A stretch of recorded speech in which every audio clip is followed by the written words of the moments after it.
information about a flash flood warning for the following counties: Cumberland and York.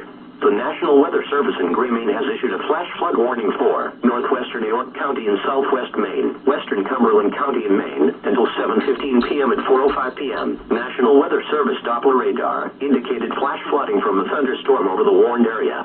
Radar has estimated that 3 to 4 inches of rain has fallen over the past hour. The storm is nearly stationary and heavy rain is expected to remain over West Newfield. Locations in the warning include but are not limited to Parsons Field,